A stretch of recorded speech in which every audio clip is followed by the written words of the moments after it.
The only thing we have to Beer. is Beer. itself. Beer. So many choices. Only no function beer well without. Woohoo! Beer!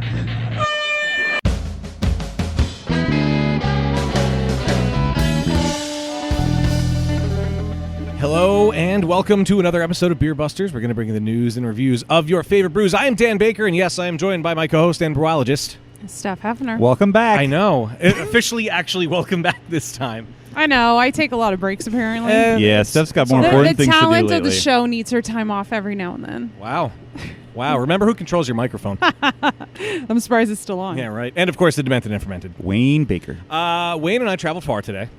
All the way from South and Philly. I still beat you here. Yeah, 15 minutes. Well, we can thank Dunkin' Donuts for that. So we traveled from South Philly to Spring Garden, and it's a place I have come to love, and the beers are just so goddamn good. We are here at Love City Brewing, and we have two people who were kind enough to invite us out here and spend some time with us, if you wouldn't mind introducing yourselves. Hey, I'm Kevin Walter. And, Melissa Welter. guys, thank you so much for having us out here. Yeah, thanks for coming. This is going to be fun. Oh, absolutely it will. Since you guys opened up, it has been a goal of mine to record with you guys. I'm so happy we're finally here because I tell people that your lager is the best lager in the city, and I stand by that statement. That's a huge compliment. We're super proud of that lager, and I mean Kevin knows why, but it's like the thing you can't hide behind, you know? Yeah. Like it's really hard to do well, and we're very proud of it. Yeah, so. and it is done extremely well. Thank you. Especially when you're over, you can transfer, you go to a concert, you come here afterwards for the nice little wind down beer. Love City Lager is what you got to do. It's perfect. That's 4%. right. It's the right thing to do. It's so good. It's so good. Well, for anyone out there in podcast land, remember you can follow along with our shenanigans at Beer Busters on Twitter and Instagram. Facebook, we are Beer Busters Podcast. There is beerbusterspodcast.com. And, of course, Patreon. Patreon.com/BeerBusters. As little as $1 a month can get you access to things like Last Call and the special feed that wasn't working for me last time. I tried to do it, but it wasn't working. The app was being Patreon dumb. recently updated their mobile app, and because I had a bit of a panic at Mooduck. Yeah. I was trying to pull up some that's information. right. Remember that? Yeah. But yeah, I did want to bring up, and Yes. I forgot about this last episode. I actually went and sort of redid our tiers a little bit. Now, all the price tiers are the same, and the awards are pretty much exactly the same, but we have names now for all our tiers. So you can be a taster, you can be a flight, you can be a pint, or you can be a stein. A stein. Yeah. But yeah, and it sort of delineated because we've sort of evolved the rewards that you get a little bit over the past year or two, and I didn't really update specifically what those rewards entail. So if you go to our Patreon page and check it out, all the rewards tiers will be there and what you get for them. I also added, starting probably with the Moo Duck punishment video, patrons of a certain tier or higher are going to have their names listed in the credits of the video as well. Oh, how which I cool. thought would be a pretty cool idea. I like that. So yeah, patreon.com/beerbusters. Check it out. Yes, do that. Well, we do have a lot that we are going to get to, excuse me, this episode. So why don't we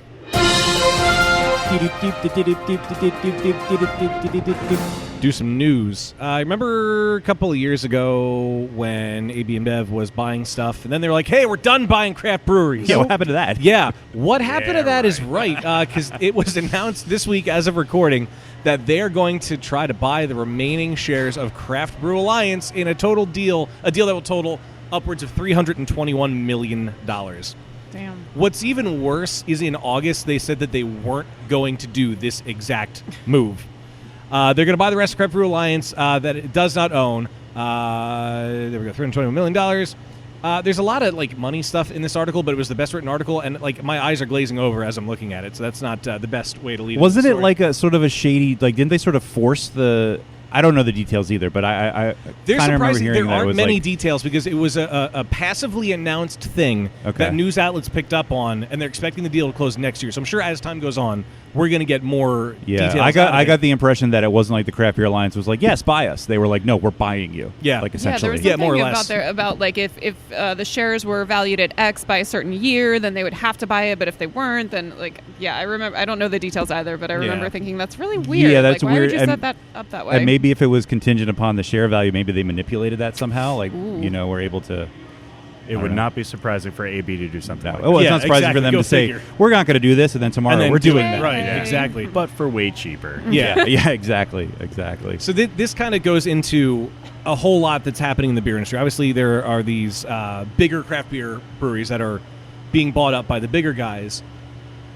and I know we've mentioned in the past couple episodes, like the future of beer is not beer, unfortunately. So there's all the seltzers and all the stuff that's coming out. I don't think that's unfortunate. Well, I mean, good beer will always be there. Good beer's going to always be there. Love yeah, City but will it's- always make a lager. That's Damn right. right. You better. You better. We intend to.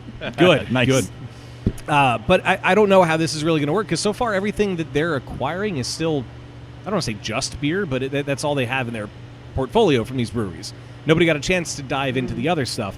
So I wonder if, kind of like Miller Coors, if there's going to be an AB InBev rebranding of sorts to go from beer to beverages.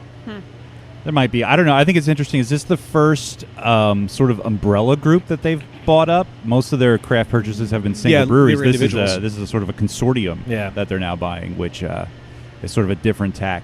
I don't know. And didn't they buy someone else not that long ago, too, after they said they were done with their shopping spree? Well, they did stop buying for They did. like a year legit, or two. But, yeah. And then they came back in full force. Yeah, they just bought Platform recently. That's what it was. Platform. Yeah. That's the one I was Yeah, thinking of. literally the week after I was there. Yes. Oh, yeah, you're- Be careful. I am the craft beer killer. Every apparently. time Oh. Steph goes to a Go brewery, away. AP InBev comes knocking. They bought so. Wicked Weed literally the day after I was my there. God. Yep. That's insane. And then Platform the week after I was there. Yep. We've only been open 18 months. We're not there yet. Well, it hasn't happened. It hasn't to a place. It happened to a place we've recorded at. This yet. is true. Oh, okay, This is okay. true. Just places I travel to. fabulous. Yeah. And do you consider going into Philly traveling? Like, I know you're not from here Oh, necessarily. Rich Oh, considers today it it was traveling. fabulous because it only took an hour and 20 minutes. Friday nights when we recorded, it takes me 2.5 hours to Yeah, get the in the beauty city. of early It's another Saturday story. recordings. Yeah. Yeah. Ugh. Yeah. Well, 18 miles, hour and a half. yeah, that's Philly for you. Yeah. I It saw, takes an hour to get from Philly to Philly. so yeah, I was just gonna say that. Wow, you really stole his thunder. He was real upset about ramping that. up to it. Dejected. He was Yeah. waiting for that. That face. What's the next news story? That was it. Oh, okay. That's all I got. Oh, man, nothing but bad news. Yeah, huh? I know. Well, because it's only been what, a week or two since we Yeah. actually, and nothing. You usually major have a happened. palate cleanser story after something like I that. can try to find one real quick if you want. Newsflash: No, it's all AB InBev is going out of business. Wow. There was something I saw briefly, and I didn't read all the stuff from it. Let me see if I can find. That's so millennial. Let's do a of them. millennial but I didn't millennial get it news segment. because Just read the headlines. Let's do it. No, I didn't get it because I was like, I want to talk about AB InBev, and now you're making me feel bad that I only had bad We news. should do a mean tweets segment. You know how which late night show does that? Wow. Where we read mean tweets about breweries or Harris- bad Untapped reviews. No, GK Visual and Harrisburg Beer Week did Brewers Read negative on tap. Oh, reviews. yeah, that Videos. was Yeah, hilarious. Yeah, that was Oh my funny. Yeah, that which is a really good idea. We should have done it first. If you haven't watched Port and PA yet, download it on Amazon. Yeah. Yeah, those guys are rad. We don't need another news story. It's fine. Let's talk Well, about now Love I'm City. determined. Damn it. I really want to read bad Untapped reviews now. Quick, is Where there any is Philly it? beer news that's happening? It was close to Philly. Well, there is a Philly brewery that was involved in this one. I love how on Brewbound the headline is, "We have to." Jill Chivers, thank you for bringing the punishment beer. We'll give you Punishment another. beer has arrived. We'll give you another shout out along the way, of course. you can come hang out with us for last call. Yeah, yeah. You can hang out with us now if you too. want, yeah. Just grab it. There's a chair right there. Plenty. It's the Jill chair. All right, so this is going to be a cold read. I apologize. The headline is 4 New Jersey breweries collaborate on beer for charity. Out of Pensacola, New Jersey, 4 local breweries have come together again to brew a collaboration beer with all of the proceeds going to a charitable organization.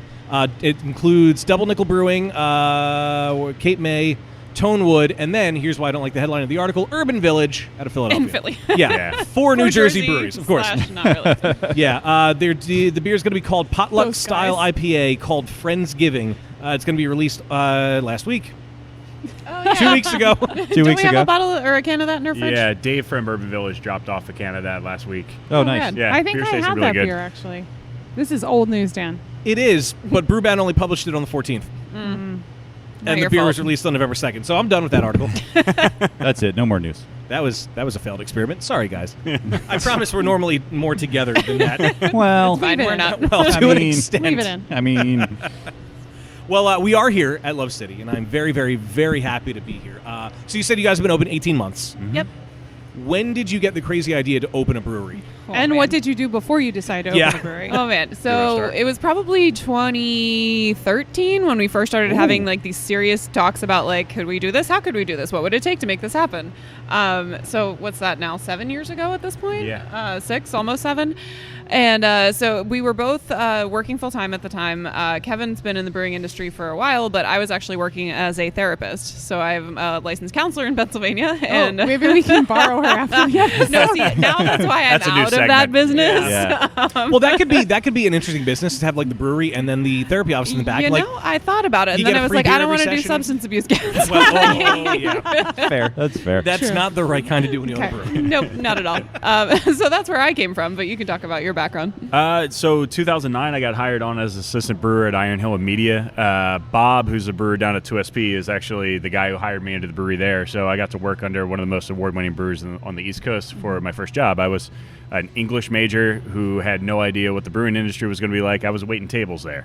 So just kind of like figuring out what life was going to be. Put in some time, and then they hired me on. I worked under Bob for 2 years, and then they promoted me to run their Lancaster brewery, and then I built their Voorhees, New Jersey brewery, and then I got promoted to a regional brewer for them and oversaw a bunch of breweries at the end. It was a really great company to come up under. They really pride themselves and do a great job at providing resources for their brewers.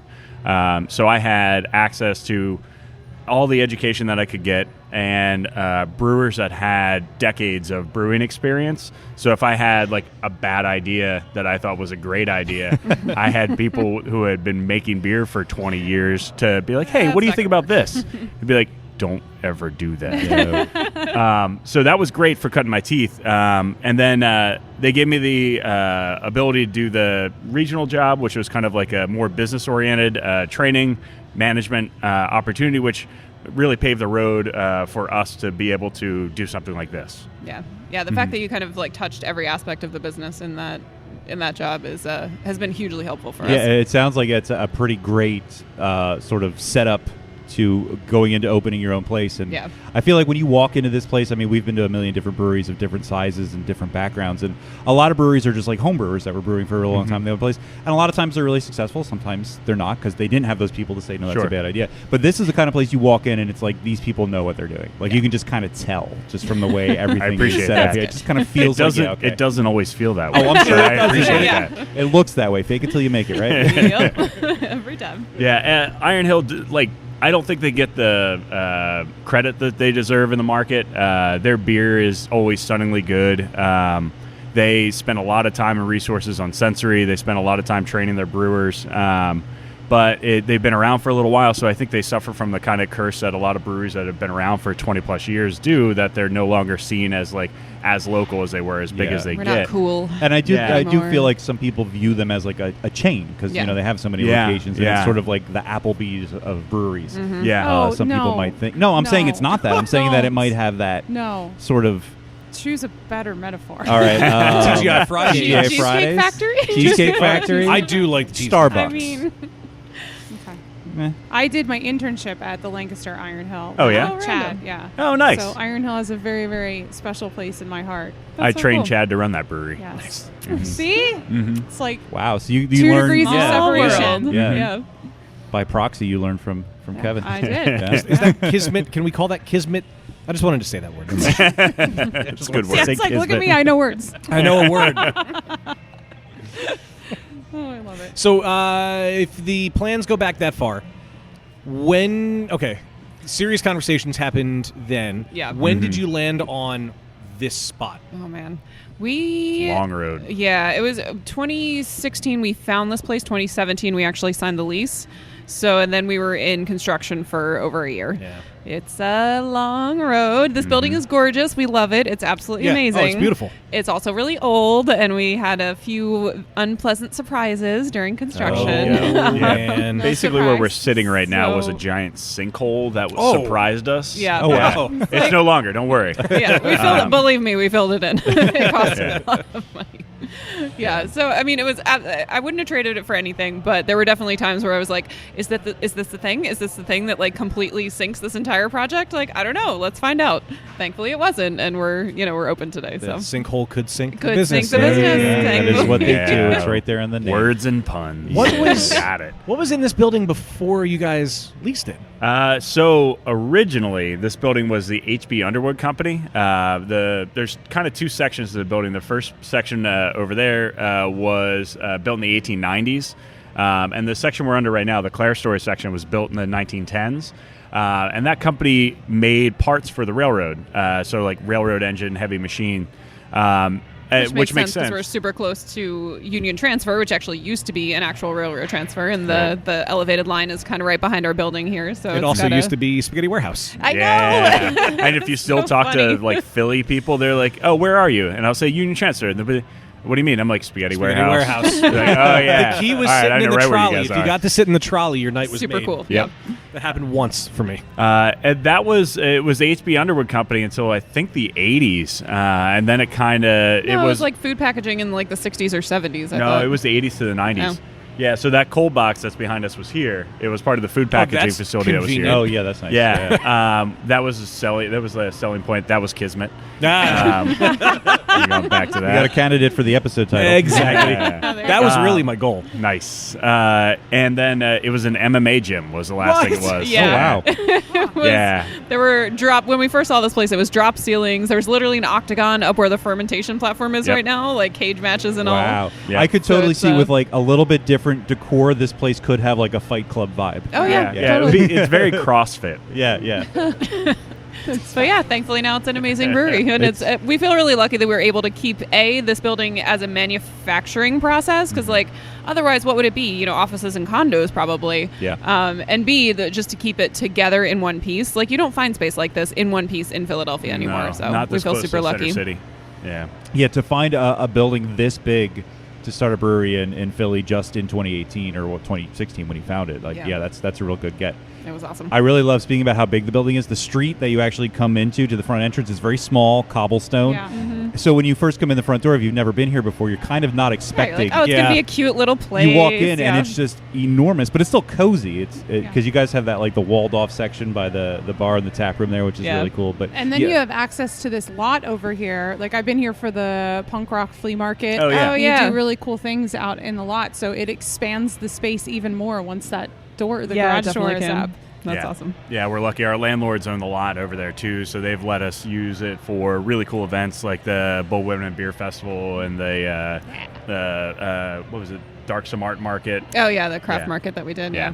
So to go from working for a great company like Iron Hill, but now you're running things on your own. What is it like being your own boss and being the one in charge? It was.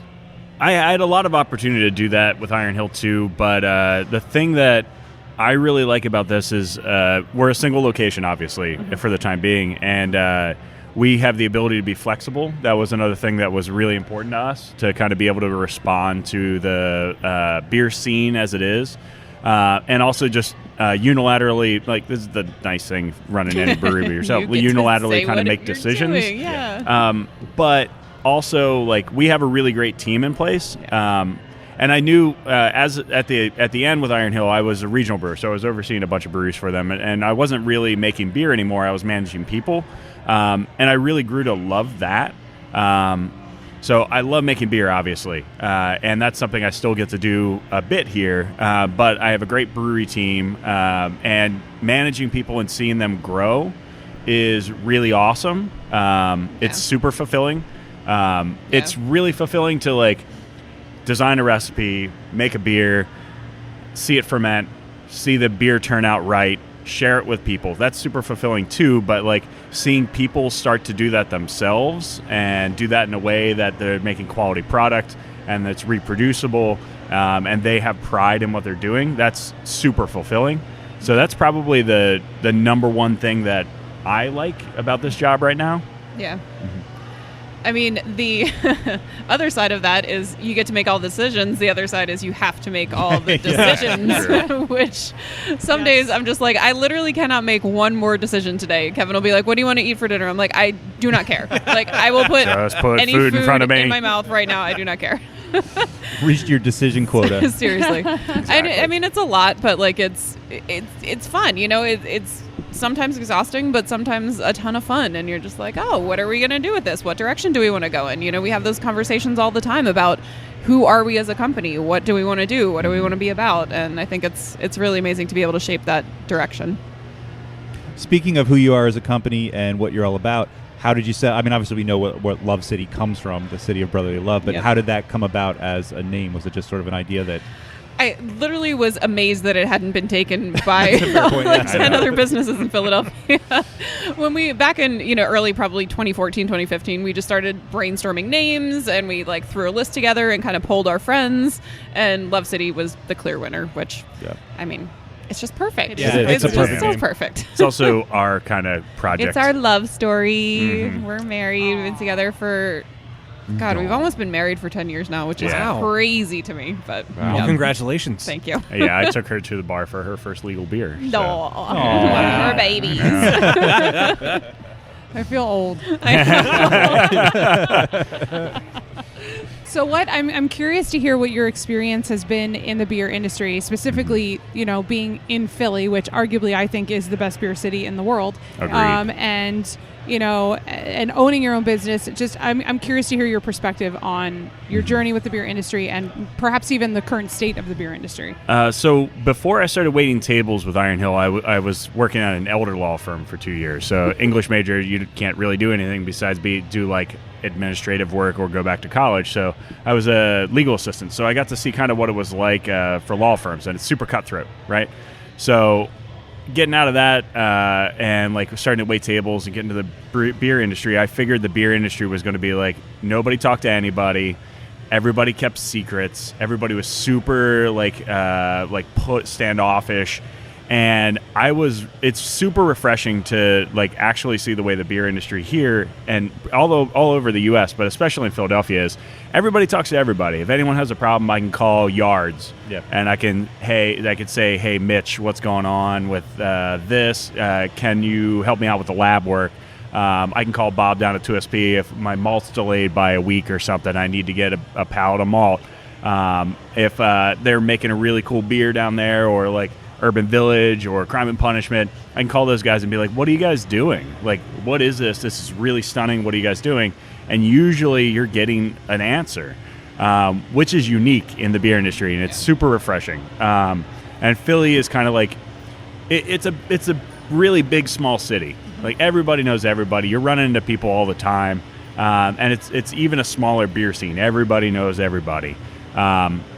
And everybody's super helpful. When we were opening, Yards was incredibly helpful, and we try to pass that on too. Like when Triple Bottom was opening across the street over there, we were like, anytime they had questions, we tried to help them out.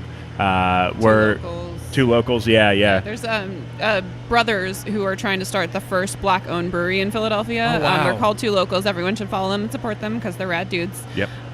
But yeah, like, so we have conversations with them all the time about like how to actually make this business happen, because I mean, the more breweries that exist in the city, the more of a beer destination we are. And I mean, yeah, it's competition, but bring it, like, we like competition. Yeah, I think the really important thing, and part of the reason why this industry is that way, is because we all recognize really early that if you don't help the home brewer, to your point earlier, down the street that might be starting a brewery, who was making beer in their kitchen, right? Basically, they're cooking at home. And then they're trying to make massive scale at a production facility in an industrial plant, a beverage that's a food product. And it is a vast difference between those two things. And if you don't help that person out, then it's going to be a big learning curve to get to the point where their beer is quality beer. And there's still enough people that have never had craft beer that if they walk into that brewery where he or she are still getting over that learning curve, and that's their first experience, then they might think craft beer sucks. And that's bad for everybody.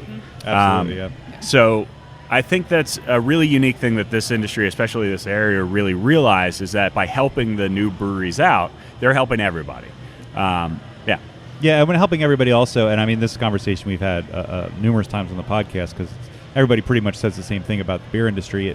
And to your point about being a beer destination, even if you're in a small town, if 4 or 5 breweries open up in 4 or 5 years, that's just more people that are going to come to that town and drink, and they're going to go to all the breweries. Right, you know what I mean? You go brewery hop, and like that's why I like Yards being right down the street, Triple Bottom being across the way, like Roy Pitt's being over there, like this is a great neighborhood for breweries, come and do them all. Also a great industry to do a podcast in, which I never really thought about before, because everybody knows everybody. That's how we just keep like getting breweries on the show, because one will introduce us to another, we go to beer fest to meet new people, and everybody's very open to sharing, and we picked the right industry. And caring. Sharing and caring. Because we don't do a financing podcast or something. Yeah, right. Well, we're definitely not the ones to talk about that. I always wondered, as far as helping the other breweries out, who makes the first contact in that? Like, did you hear that Triple Bottom was going to be down the street and go over to introduce yourselves? Did they come to you they guys? reached out to us. I think it's a lot of like newbies reaching out to people that are already established. Like we did that with Yards. We did that with all the people that we already knew were open in the industry. Yeah. And I don't even know how Triple Bottom found us, but they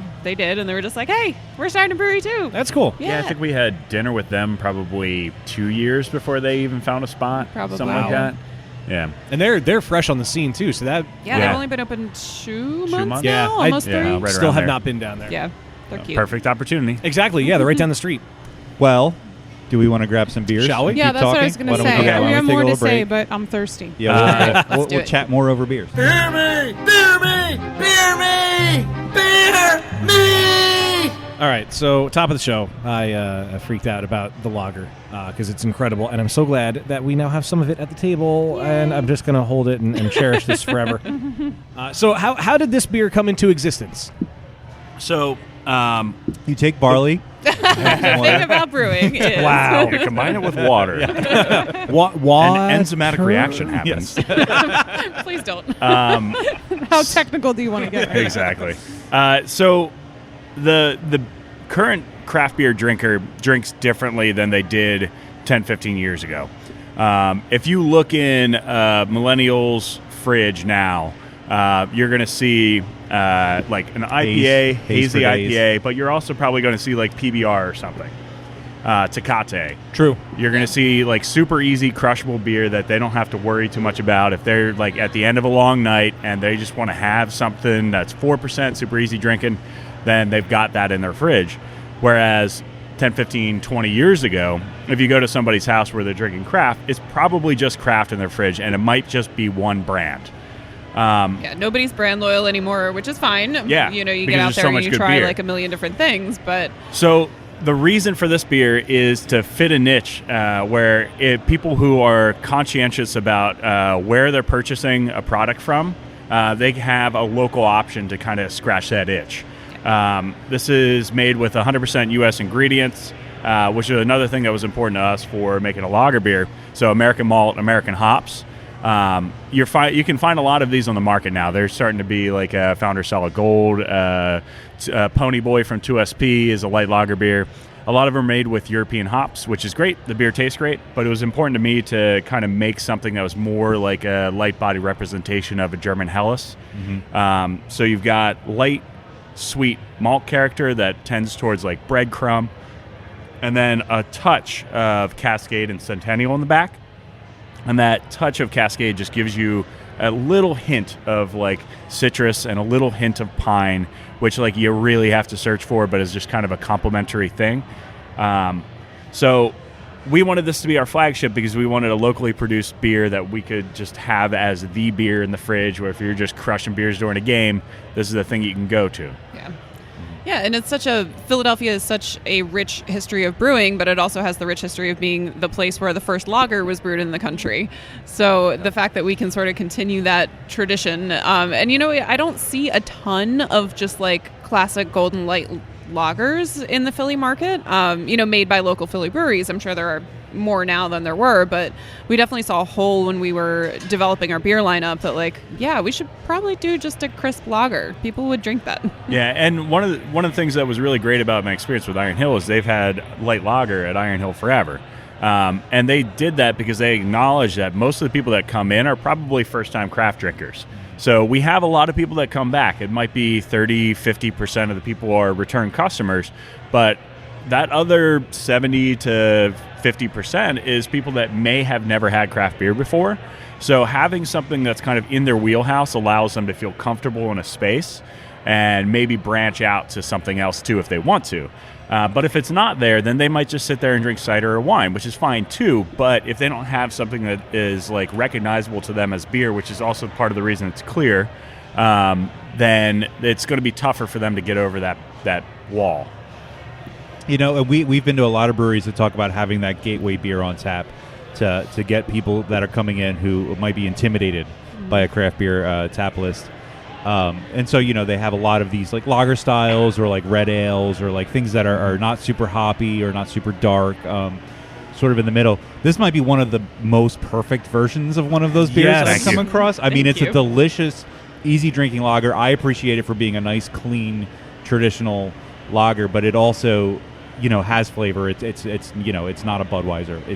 It's definitely a craft beer, but I could totally see people from all walks of life enjoying a beer like this. Yeah, Yeah. I don't think it's the gateway beer anymore. That's I think true, especially for those of us that have been drinking craft beer for so Yeah. long, this is what we're craving now. Seriously, Like, don't all like we've done you talk everything to brewers, else. and all they want is Pilsner and like Yeah. lager, and like Pilsners are the best beer ever. that's all I want. Agreed. Well, that goes into what you said about the craft beer drinkers drinking differently now. Like I tend to gravitate towards, or at least used to, the higher ABV beers. I have God knows how many barrel-aged stouts and higher ABV beers in our fridge that I don't touch anymore. Yep. Went around the corner to Brewery Arse, got a 4-pack of their whatever Oh, they that's had. right. Yeah, that's still in the fridge. Drank one of it, and the rest of them are still in there. Dick Wolf from Evil Genius. I still have like 2 of those left. I still have a bottle of Bourbon County from last year that we were supposed to drink at your house, and we never did, Steph. So that's still there. But it's You still 18%. have those Yeah. beers from Cape May, the Christmas, Oh my God. the Boughs of Barley, and the other Yep, one for like yep. 2 or 3 years now. No, a year. Oh, I thought it was longer. No, than that. no. Mark gave them to us actually the day we came here with him. Oh, that's right. So it was about a year ago. Okay. But that's a good point because I think, and that's a whole nother like trend in the market of like the low alc and non alc, segment of the market is Yeah. actually growing, and I don't know. There are a million reasons why, but why people are sort of moving away from like the higher ABV beers, at least on a regular basis. Like special occasions, Right. sure, but like in general, I think people are searching for the lower alcohol but still flavorful, Yeah. beers. It's also, to me, it's a commitment to drink the higher Yeah, ABV exactly. ones. I You're love like, them, okay. but I'd rather be able to share them because I don't want to get drunk that Yeah. You got to fast stretch anymore. a little bit Exactly. beforehand. Like, all right. Yeah, Yeah. in this, And I have to be in a Have certain a full mood. stomach. Yeah, Exactly yeah, right. It's important. You got to be in a certain mood for one of these, but this I'm always in the mood for. This is a beer I always look forward to drinking. Well, and the great thing about beer as a beverage and the beer industry and the craft beer industry is that it is a social thing. And so you don't want a beer that like you have a taster this size of and then you're like, whoa, I can't do anymore. Like that was 20% alcohol or whatever.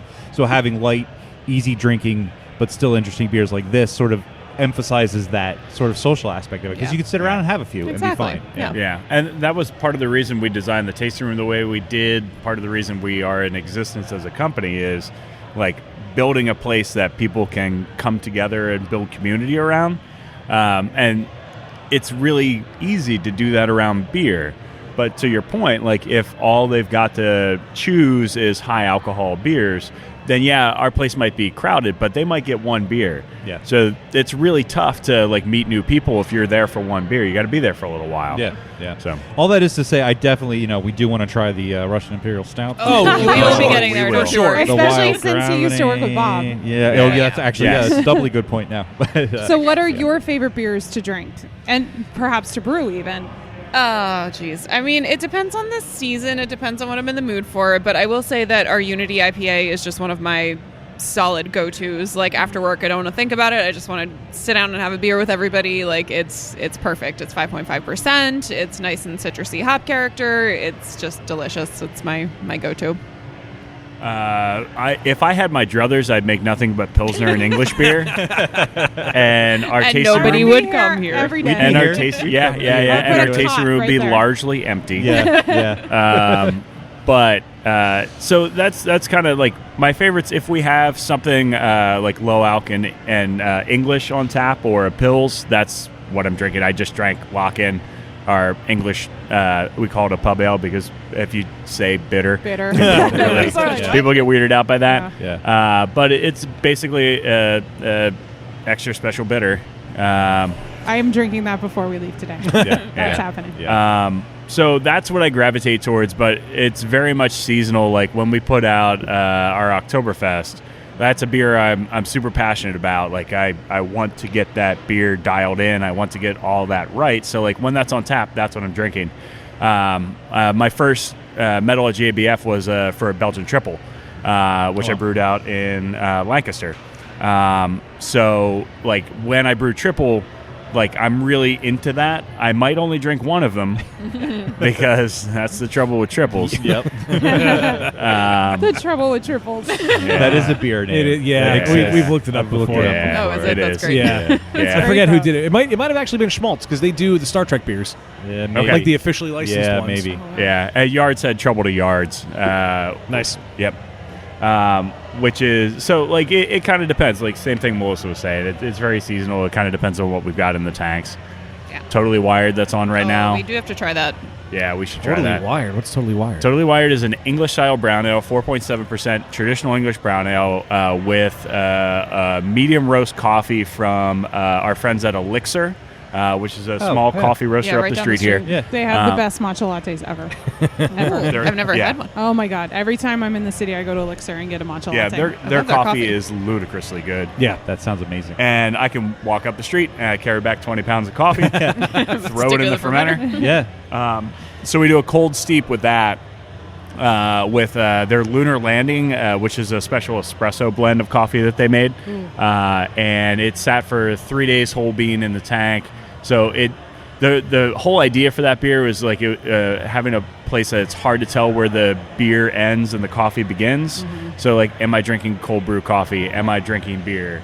So That's like our dream right there. I know. I'm so Maybe you anxious should to just try go that. get some of that. Why don't we next drink time. some of can that? do that, yeah. Let's I do need let's it. do it. I want to try it. All right. All right, Calling the do it. audible. Let's do it. Let's do I it. need it. So through the magic of editing, we now have pours of the beer we were just talking about. Oh my God. It is Yeah, super I love this delicious. beer. The like malty sweetness is just perfectly like balanced against that coffee bitterness. Oh my It's God. like Kevin said, perfectly blended, so you don't know where the beer stops and the coffee begins. It's delicious. I love it. Yeah, it is. Oh wow. I'm glad you like it. Yeah, this is really nice. Yeah, and the fact that Elixir is like right down the street and they're great neighbors and we can work with them. I mean, we did this last year and we hope to make it like an annual thing where we can get coffee from them and keep this whole thing going. Yeah, and we're canning this beer on Monday. Oh yeah, Oh, sweet. Oh. Nice. it's gonna be in cans. It's a great beer to go in a can. Yeah, I'm very excited about that. It's the right time of year for this to be. The other thing I was really passionate about with this beer was most of the coffee beers you find on the market are stouts, which is great, but a lot of them are also high alcohol. Yep. Which is also good if that's what you're looking for. But like if you just want a sessionable beer while you're hanging out, like this is a really easy thing to do. Also, a beer you could ostensibly drink in the morning if you really wanted to. As your morning I would coffee. drink this with I would brunch. I totally mean, Brunch drink beer. That's brunch This beer. is brunch beer. It's low in alcohol, so you can get away with it before exactly. work. Yeah. totally. Just saying. Yeah, there's definitely caffeine in there too. You know, I have a question. I feel like we've had a million coffee beers and we've talked about them a million times, and maybe this is a dumb question, but when you ferment on the beans, it's not whole beans. Is it ground, or you ferment on the whole beans? You said whole bean. Actually, in the this tank, was right? whole Is bean. that what this you said? time. Okay, yeah, okay. yeah. Last year we did really rough grind, and the coffee character got in a little quicker then, Right. which is great. I don't think there's a right or wrong way to do it. I did whole bean in the past, and that's what we did for this one. I just wanted to try whole bean again after doing the rough crush last year. So you get a lot of access to the oil that's on the outside of the coffee bean. Okay, yeah. So you get a lot of that flavor, which takes a little bit longer to develop in the liquid than if you have a crush. Right. Obviously, you get more surface area with a crush. You could do it either way. This is just the way we did it with this one. I also imagine whole beans easier to clean up. Yes.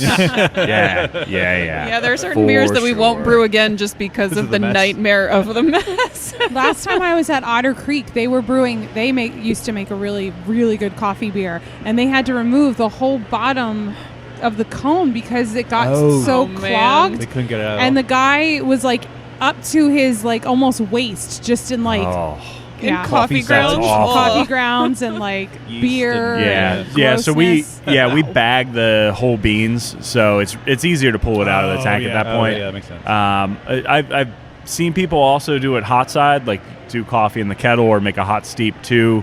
I think it's important, at least for my taste, to have it cold steeped in the beer. So this is turned down. It's Yeah. around 36 degrees by the time we're steeping, because what I want is not the roast. Right. What I want is the fruity, like more nuanced characteristics of And it the gets coffee. a little sweeter that way. Yes. Right. Yeah. Yeah. Like if you have cold brew versus Versus like hot. iced coffee. Yeah. Exactly. Yeah, that's what I iced was coffee thinking, is just yeah. hot coffee that they've iced, and Cold it's brew is- great. yeah. But cold brew is like rich and sweet and more Yeah. nuanced. Yeah.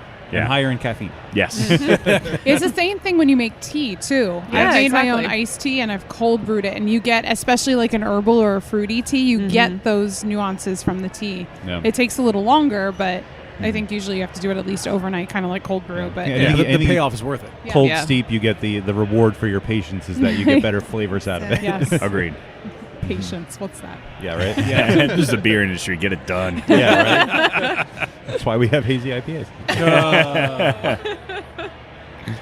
Can we do an Speaking episode of hazy without IPAs. knocking hazy I'm IPAs? sorry. I don't Hey, think we can. I don't think we can. I don't think. Does that mean I you need just- to try our hazy IPA now? We'll try it. We'll totally try it, and it's probably delicious. It's just It might be delicious. we're just asking for okay, boomer. Yeah, for sure. Oh my god. Yeah, it's interesting when when I left Iron Hill at that time, hazy IPAs weren't really a thing. Like Tired Hands was really the only one that was making it around here, and when we were in construction, that boom was just happening. So by the point that we opened, like it was like, oh, I need to figure out how to need make to these know how to beers do like this. right now. Yeah. Wow. Yeah. I guess so. Yeah, but I never. So I said we want to be nimble. And we do. We want to be nimble to be able to kind of react to what's happening in the beer industry. Like we made a brewed IPA when brewed IPAs were all the rage, like last year. And For a hot minute. what's that? For a hot minute. For a hot minute. Yeah. And there's still, it's a cool style, but they don't sell super quickly. Yeah. So like we take a lot of feedback from our tasting room and from our accounts. We're in, I think, 210 bars and wholesalers in the city now. So we take a lot of feedback from them, kind of, and it wasn't something they were really looking for. So we're not making as much now. But we don't approach things quickly. We try to find a reason for everything. And for hazy IPAs, that first like beer that kind of clicked for me was Industrial Arts Wrench. Oh. That beer is that really beer good. is really fucking good, and that Yep. is a cool freaking brewery. Yep. That place is gorgeous. Yeah. It's So pretty. my buddy Jeff opened that brewery. I guess they've been open for like 4 or 5 years now, something like that. And they're building a larger facility now. But I didn't get it. It was a lot of really young beer. It was a lot of beer that had a lot of hop burn. It was beer that like people were adding stuff to make it sweeter. Orange juice and black pepper. Yep. Yeah, and like it never really clicked for me. And then I had that, and I was like, okay, now I kind of get it. Yeah. And we tried to model ours after the same kind of ideas that are in that beer. Eraserhood is the first one that we made, and it quickly became a flagship for us because we can't take it off tap. But the thing I do like about those styles, and originally I was also, it shouldn't be hazy, that thing should be clear. Yeah. I'm an old school brewer, let's do this, make that shit clear. But Make that shit clear. I love it. but I also saw that it opens up a market to different demographics. So a beer with low bitterness that has high fruit characteristics are going to open up palates for people that wouldn't otherwise drink beer. Yeah. The people that say they don't like beer, they might drink hazy IPA. The people that say they like fruity wines but don't drink beer, they might drink hazy IPA. People who never drank beer before in their lives, like this is an approachable thing for them to get into. So the old school brewer in me is like, what the fuck? But Yeah. from like expanding beer for a larger community, a larger, more diverse community, this is a really good style for that. We are just the masters of segues on this guess episode we are. because we are not going to drink that very beer. Yeah, so this is Eraserhood. This was the first hazy IPA we made. Like I said, it's not an homage to, but kind of very much had wrench in my mind when I was thinking about this beer. It's Mosaic, Citra, Simcoe, because I feel like these beers always need a little bit of that kind of old school hop character for nuance. So Simcoe. Cat piss. I appreciate the Simcoe. Yeah. But we don't use lactose. I don't use lactose in anything because we want our beers always to be accessible to anyone, vegans, lactose intolerant. So we don't use lactose. We use other ways like a higher mash temperature, which promotes more unfermentable sugars, and oats and a little bit of pale ale malt to give a more round sweetness to it without having to use lactose or things like that. And keeping the bitterness really low, it keeps it rounder and more accessible. It's actually good. It is, right? It is good. I think it's the Simcoe. That's what I'm going to say. As soon as he said Simcoe, you knew you were yeah, really you're like, good. all right, And I love I can find Mosaic. it. Mosaic's probably There my you go. favorite hot Simcoe's. He got us with the hops. Yep. It is really nice, and the not having the lactose. One of the things about this style that I've brought up probably a million times because I'm an old curmudgeon. I just say the same thing over and over again. Is the super really pillowy mouthfeel, like the fluffy cloudiness that everybody tries to achieve with these. I'm just not a fan of that for whatever reason. I mean, it's just my taste, really. And this, without the lactose and sort of building out the body in other ways, I feel kind of doesn't go so much in that direction, but it's still kind of fuller. Yeah, it's not as pillowy. I also like dry beer. Yeah.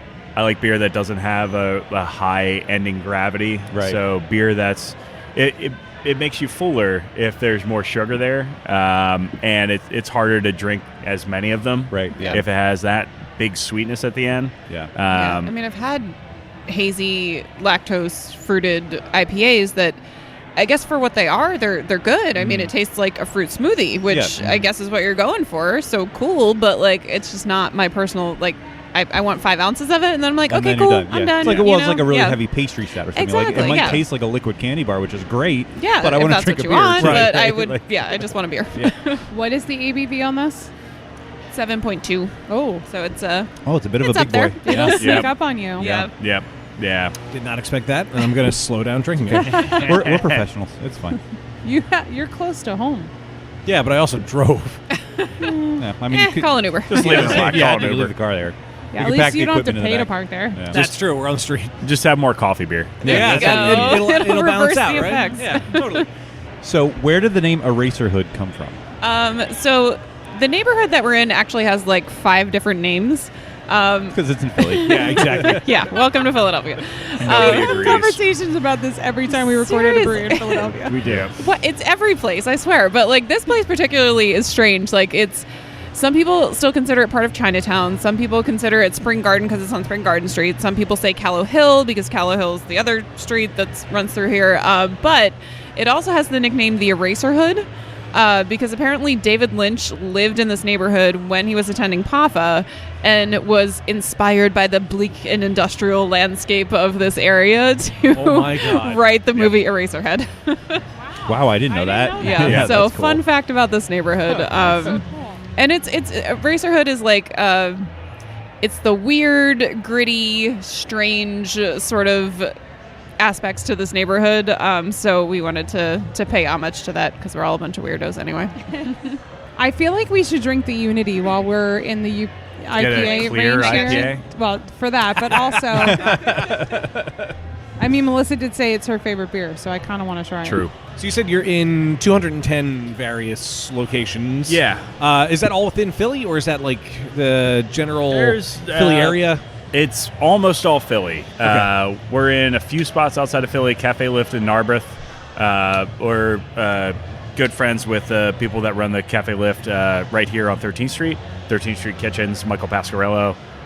Used to have Buffad, which is a fantastic place, and the Prohibition Tap Room. Yeah. And so they reached out. They wanted to have Philly beer out there in Narberth when they opened that spot. So we're out there. And Chris Kunda from Kunda Bev has been a really great friend to us. He started picking up down here right after we opened. And then he's ordered us so often that we just deliver out there now. But outside of like those 2 accounts, we're Philadelphia County only. Nice. Cool. And is it cans and on tap? Yeah. Awesome. We're 75% of our total output in distro is draft. Yeah. But that's slowly changing. We're probably in the next year going to be in a little bit more package. We're in the giant heirloom markets that have been opened up in Philly, and one of the giants in the Northeast, and a whole lot of like beer distributors and bottle shops. But we're trying to get into a little bit more grocery, so it'll probably skew a little bit more towards package. The nice thing, I love the trend that's happening right now in Pennsylvania, where like it's starting to become like normal, sane states where you can go into the grocery store and get beer. So we're doing our best to try to get into those places around here that are starting to carry beer in grocery stores. It's the easiest way to get your cans in front of like a wider audience. Yeah. Yeah. That's a good point. Are you going to mention your Acme? No, I wasn't going to. Believe it or not. Which one? I was waiting for it. Was that South 19th Philly and Oregon? Acme? Oh, yeah. Yeah. Yeah. We haven't been to that Acme. I bought a 6-pack there last month. Yeah, we made the switch to Aldi and never looked back. Yeah. Yeah, but we need the Aldi's to sell beer. I was going to say, the Aldi's Yeah. we have in the city don't Well, sell I mean, alcohol. Trader Joe's and Aldi are the same company, and Trader Joe's has been selling beer outside of Pennsylvania for a while. Yeah. Well, Aldi sells beer. Oh, they do? too. Just Okay. not, Just not- and just not wine. PA. Yeah. Yeah. And the wine at Aldi is cheaper than $2 Chuck, which is now $3 Chuck from Trader Joe's. Yeah. Inflation That's rate just name. Pennsylvania. Oh, we're getting a Lidl in Sinking Spring, by the way. What is Lidl? It's like Aldi's competition in Germany. Oh. Oh. The German, like, cheap, giant grocery stores are coming Yeah. over here now. Yeah. They're all Right. coming Hey, over. if it keeps my groceries cheap, that's all. Yeah, Yeah. I don't care. Anyway, that was a side segment. But So why is this beer your favorite Yeah. beer? Now, Why now, is this now beer we've my got favorite Unity beer? in front of us. Well, it's one of my favorite beers. I mean, like, it's, like I said, changes seasonally, but Unity, I mean, so it's the ABV, it's 5.5%. So, again, nice low alcohol, easy drinking. The fact that it's an IPA that has some of that, a tiny bit of that old school characteristic, but is also super citrusy.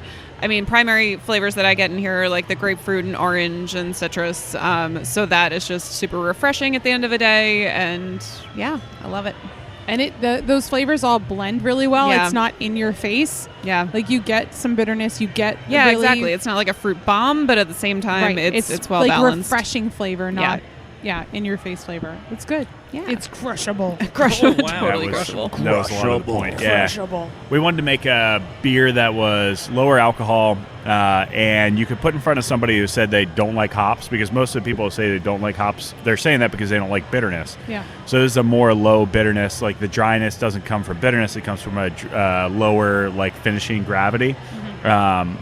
So you can put this in front of somebody, and you can say, hey, you're going to like this. It's tropical fruit characteristics, a little bit of like pine character, but not that bracing bitterness that you would find from like IPAs from like the early 2000s or something like that.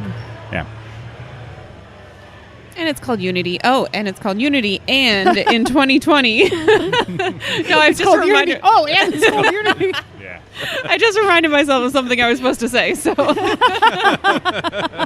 This is fabulous. we have sort of a built-in nonprofit give back program, and we adjusted it a little bit. So in 2020, this beer, Unity IPA, is going to be our year-round nonprofit beer. So we're going to work with 2 nonprofits next year. They're going to help us brew a batch of Unity, and we're going to donate 5% of total sales of this beer back to that organization during our partnership time period. So we're super excited about that.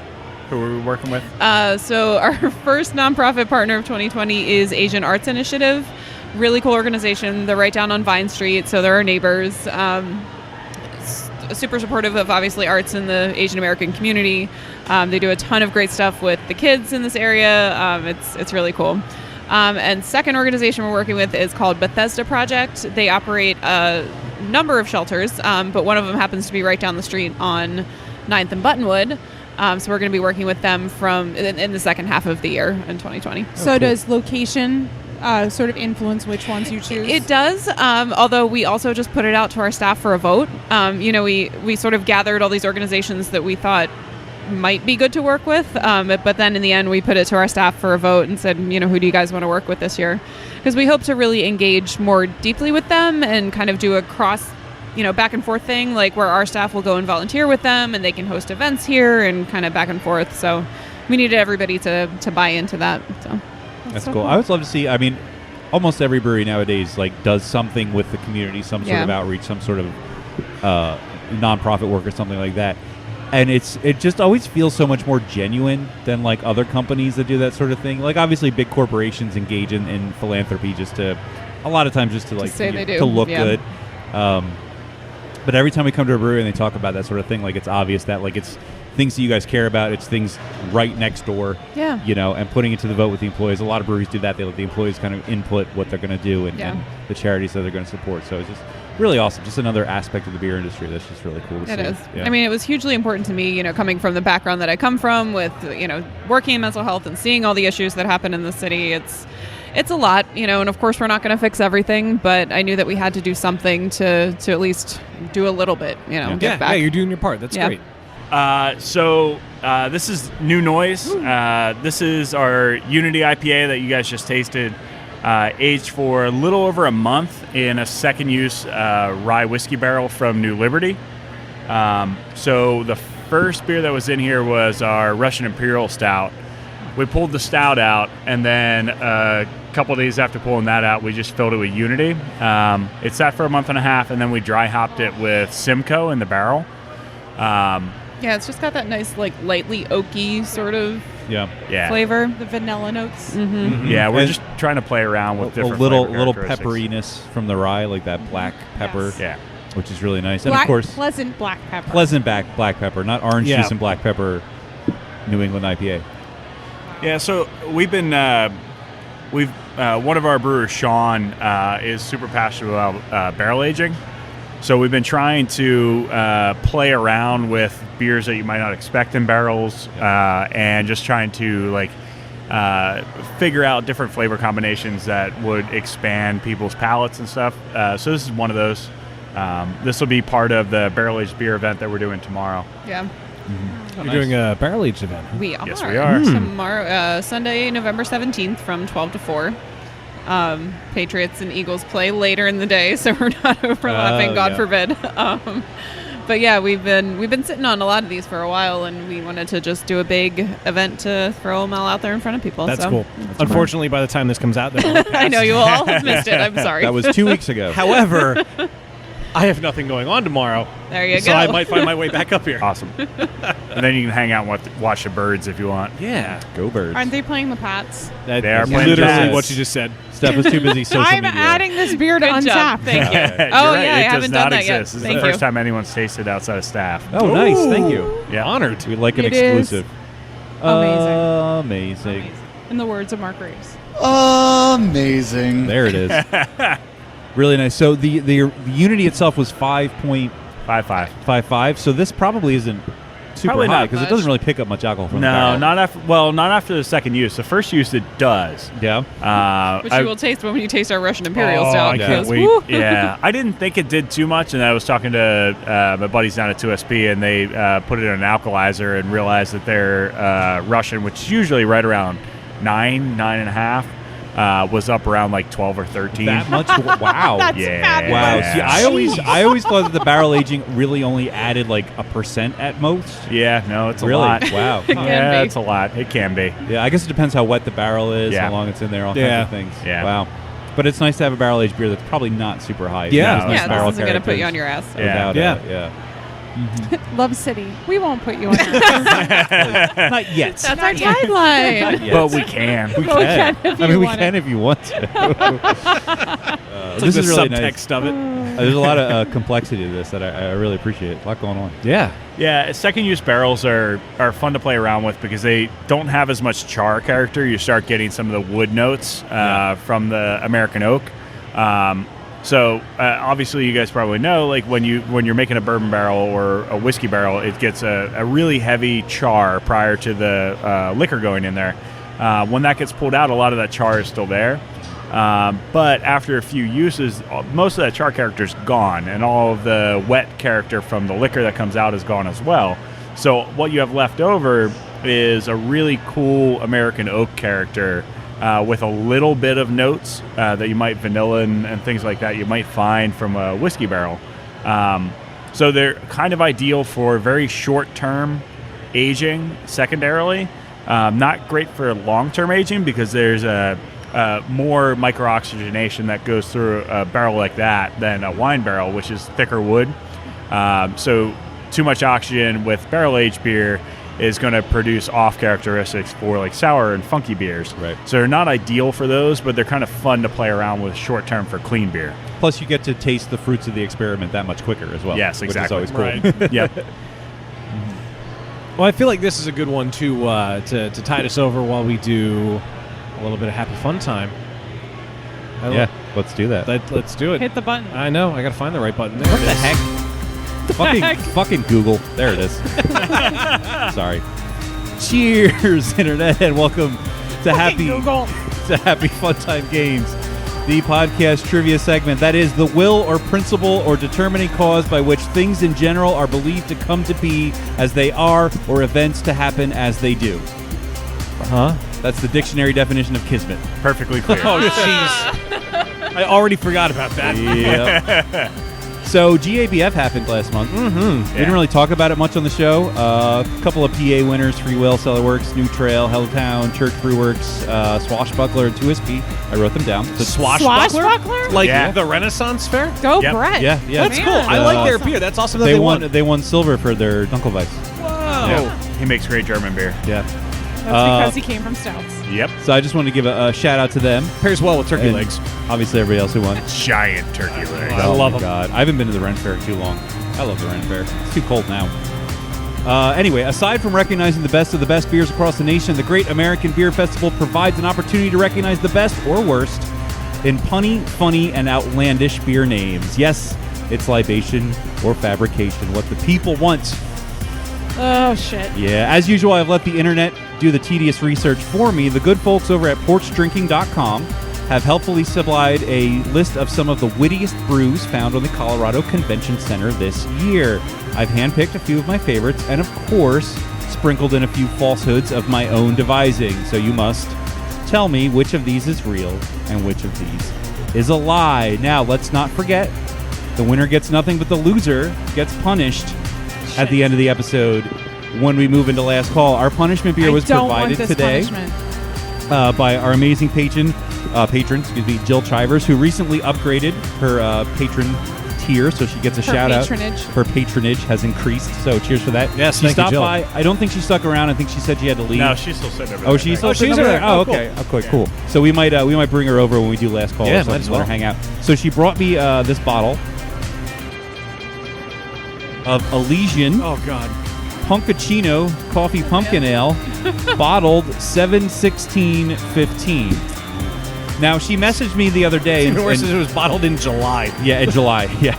That's how we do. Yeah. Yep. She That's messaged me when the other pumpkin day beers come out. That's true. and said, hey, do you want to use this for a punishment beer? I can stop by Love City. I'd be like, that would be amazing because that's less work I have to do. But the bag she gave me has another beer in it. Oh, really? Uh-oh.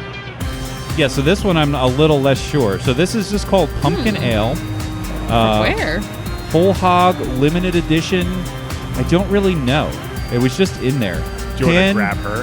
Handcrafted using real pumpkin and savory pumpkin pie spices with hints of all-natural cinnamon and nutmeg. Pearl hops perfectly balanced with Munich I waved roasted to her. and caramel malts. We just had to ask you a question real quick. You know she didn't hear you say that, right? I know. She will in a second when she puts her headphones on. Hi. Hi. Hi, Jill. So we just wanted to know, there was a mystery bottle. Yes, that's the same age as that. So this is also from, what was it, 2015? 2015, yes. So this is just generic pumpkin ale? Yeah, I was at the time trying to find my favorite pumpkin ale because, it was 5 years ago. 4 years ago. When that was still cool. It was still a thing. That was still cool. And these ones were never ones I drank and somehow made it through 3 moves. That's impressive. Yeah, and Yeah. I was clearing out my beer fridge and I found them and I was like, well, I know where these can go. Awesome. Well, thank you so much for I bringing really them. don't want to lose today. I know. So the loser's now going to have to drink a little bit of both of these, or maybe we'll mix them together. I was thinking of that. Oh, even better. That is awesome. Well, welcome to the show proper for once. You've been on last call before. That's true. Yes. So thanks for coming over. No, I and, played Happy Fun Times before. you did? Yeah, because Garrett Lee wasn't there, so I filled in for him. Oh, that's right. Homebrew. I thought. Okay, that's right. I was thinking homebrewed events when you were on last call. Yeah, but Well, I that was same one, but That I was came the in same one? earlier. Oh, I right. joined earlier. Gotcha. All right, cool. Awesome. Yeah, when I opened this after you dropped it off, I was like, oh, there's another beer in here. I don't know what this is. Yeah. She's doubly punishing us. Yeah. Yeah, I was aware of that. Well, okay. Well, thank you so much for telling us about this. Yep. We're going to get Kevin back because Yep, we don't no want to problem. punish you. Yeah, If you no. stay there, there's a chance you're going to lose. Yeah. We don't want that to happen. No, but I when don't we want do the that either. punishment, you need to come over. Okay. And we're gonna involve you in all of that. And it's Sounds gonna be good. fun. All right. Cool. Awesome. Thanks so much. Thank you, Jill. Thanks. Oh shit. You're more than welcome to sit and watch this tobacco if you want. Yeah. All right, so back to the lecture at hand. We were playing libation or fabrication. I'm going to give you the name of a beer. Tell me if it's real or fake, and we are going to begin. To my left, Kevin is in the hot seat today. Tell me, is this a real beer or did I make it up? This is called Quad Damn It. Real. I hope that's real. Kevin saying real. You going to go with real, Melissa? No, it is. I don't. That's your answer. He said real. Are you going to go with real?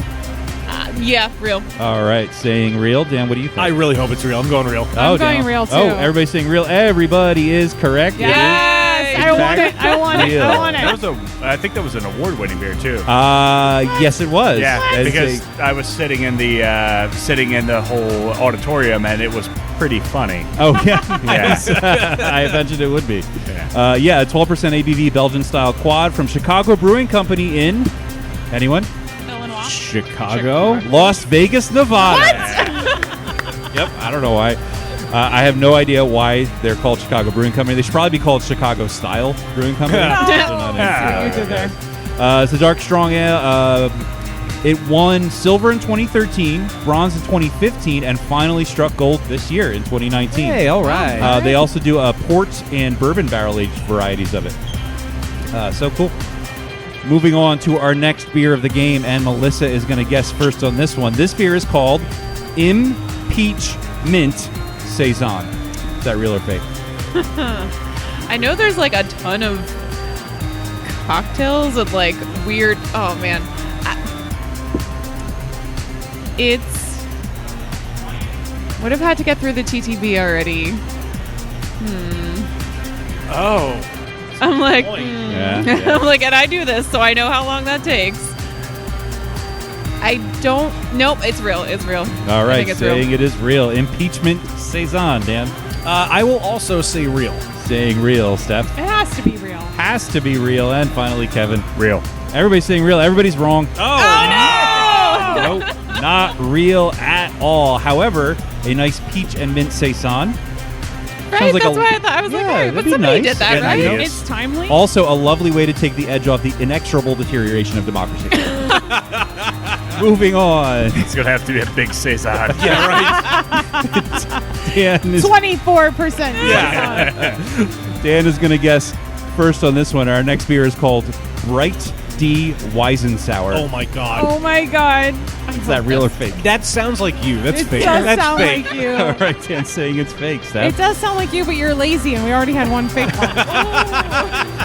I'm gonna say real Steph is saying that's because real. you're lazy. All right, Kevin. Fake. Saying fake. And finally, Melissa. I think it's fake. Saying it's fake. Steph's right. I'm lazy. Oh, man. Nice. Yes! 4.4%. I do not want to take these pumpkin beers. Yep, ABV Berliner Weiss from Iron Monk Brewing in Stillwater, Oklahoma. Man. BD Dubs is what I'm deciding to call it. One-off small batch beer made with boysenberries and black currants. They say on their website that it pairs well with fresh fish, sushi, and finally watching that documentary on Netflix. Moving on to our next beer of the game, and Steph is going to guess first on this one, and this beer is called Pumpkin Iron. Like pumpkin iron. It's lame. I think you could come up with something better than that, so I'm going to say real. Steph is saying that is real. I think that was a compliment, by the way. Probably, yeah. I'll take it as such. Kevin I'm gonna say fake. saying it's fake. Melissa. Yeah, I think it's real. You could have come up with something better. All right, saying it's real. Finally, Dan. I'm gonna say it's fake because you had to explain the joke. Dan is saying That's where I it's am fake. Melissa and Steph are wrong, and my pride is bruised. Like many jocks and jack-o'-lanterns, this pun is empty inside. Also, full That disclosure. was pretty bad. It was. Maybe It was. better It was than pretty that. bad. But there are home brews on Untapped I'm that have sure. this name. Of course. But they don't count I'm in this not game. surprised. Yeah. If we counted homebrews, I would never come up with anything. Nope. That was original. Okay, so we're going to recap the scores real quick. Because remember, there's a punishment on the line. Kevin has 2 points. Dan has 2 points. Steph has 2 points. Melissa, Oh, you only have 1. Oh no! Hey, you didn't lose yet because there's one more beer left. Oh man. Okay. But now you know what's on the line. I do. So because you have the lowest score, I'm going to let you go last so you Okay. can hear everybody else's All right, answers first. So we'll start with Dan. Our last beer of the game is called Hey, I Just Met You, and This Is Hazy. That really fake. Oh my god. That's fantastic. If you never mind. Oh man.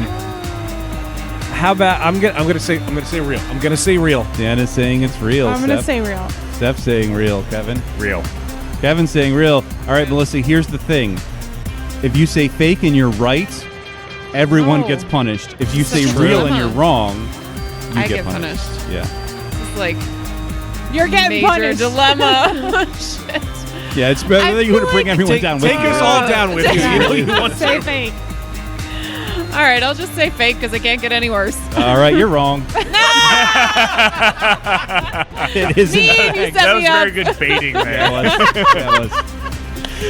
Set me up. Oh my god. Is real. It's a Damn. 7.1% ABV fresh hopped New England IPA from Sasquatch Brewing, which is tough to say. Sasquatch Brewing, who are located in the exact opposite of New England in Portland, Oregon. They describe the beer as lusciously soft and juicy, slightly grassy and farmy, hugely aromatic with notes of orange and pineapple and almost And tinted black pepper. green. Yeah, with sticky, messy, fresh Amarillo hops from Crosby Farms in Willamette Valley. They go on to add, "Hey, I just met you, and this is hazy.